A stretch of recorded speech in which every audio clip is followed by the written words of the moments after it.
¿Cómo es que la luz del sol nos da tal alegría? ¿Por qué esa radiancia cuando cae sobre la tierra nos llena con la alegría de vivir? Todo el cielo es azul, los campos son verdes, las casas son de colores, y nuestros ojos encantados beben esos tonos brillantes que traen deleite a nuestras almas. Y entonces surge en nuestros corazones un deseo de bailar, de correr, de cantar, una ligereza feliz del pensamiento, una especie de ternura ampliada. Sentimos una ansia de abrazar el sol. Los ciegos, mientras se sientan en los umbrales, impasibles en su oscuridad eterna, permanecen tan tranquilos como siempre en medio de esta fresca alegría, y sin comprender lo que está ocurriendo a su alrededor, continúan controlando a sus perros cuando intentan jugar. Cuando, al final del día, regresan a casa del brazo de un hermano joven o una hermanita, si el niño dice, «Fue un día muy bonito», el otro responde, «Me di cuenta de que estaba bonito».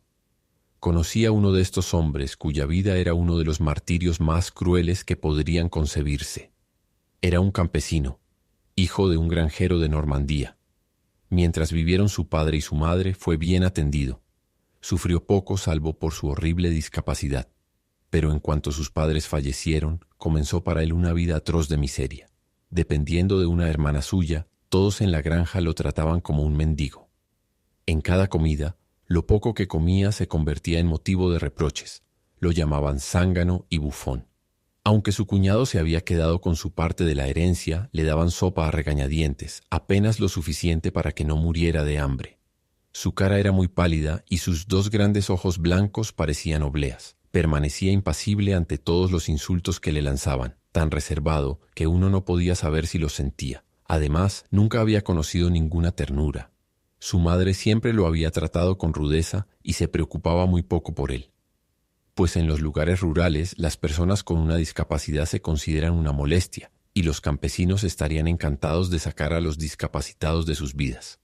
Tan pronto como terminaba su sopa, iba y se sentaba fuera de la puerta en verano y en invierno al lado del fuego y no se movía más en toda la noche.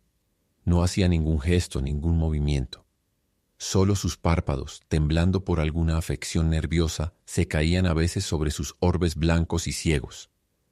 Tenía alguna inteligencia, alguna facultad de pensamiento, alguna conciencia de su propia existencia. A nadie le importaba preguntar. Durante algunos años las cosas continuaron de esta manera, pero su incapacidad para trabajar, así como su impasibilidad, eventualmente exasperaron a sus parientes y se convirtió en motivo de burla, una especie de blanco para la diversión, presa de la ferocidad innata, de la alegría salvaje de las bestias que lo rodeaban. Es fácil imaginar todas las crueles bromas inspiradas por su ceguera, y, para divertirse a cambio de alimentarlo, ahora convertían sus comidas en horas de placer para los vecinos y de castigo para la criatura indefensa. Los campesinos de las casas cercanas acudían a este entretenimiento. Se hablaba de ello de puerta en puerta y todos los días la cocina de la granja estaba llena de gente. A veces le ponían delante de su plato, cuando comenzaba a comer su sopa, un gato o un perro. El animal percibía instintivamente la enfermedad del hombre y acercándose suavemente comenzaba a comer sin hacer ruido, lamiendo la sopa con delicadeza. Y cuando llamaban la atención del pobre hombre, sorbiendo la comida ruidosamente, se escapaban prudente y rápidamente para evitar el golpe de la cuchara dirigido al azar por el ciego.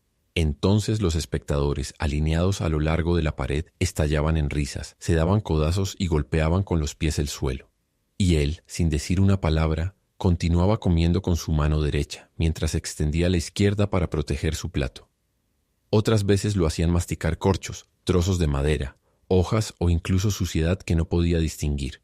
Después de esto se cansaron incluso de estas bromas, y el cuñado, enfadado por tener que mantenerlo siempre, lo abofeteaba incesantemente, riéndose de sus esfuerzos inútiles por protegerse. Entonces surgió un nuevo entretenimiento, el placer de abofetearlo, y los campesinos, las criadas e incluso cada vagabundo que pasaba le daban cada momento bofetadas, que causaban que sus pestañas se contrajeran espasmódicamente. No sabía dónde esconderse y permanecía con los brazos siempre extendidos para protegerse de la gente que se acercaba demasiado a él. Al final se vio obligado a mendigar.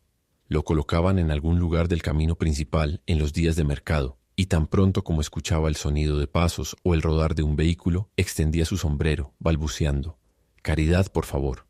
Pero los campesinos rara vez son generosos y durante semanas enteras no traía ni un centavo.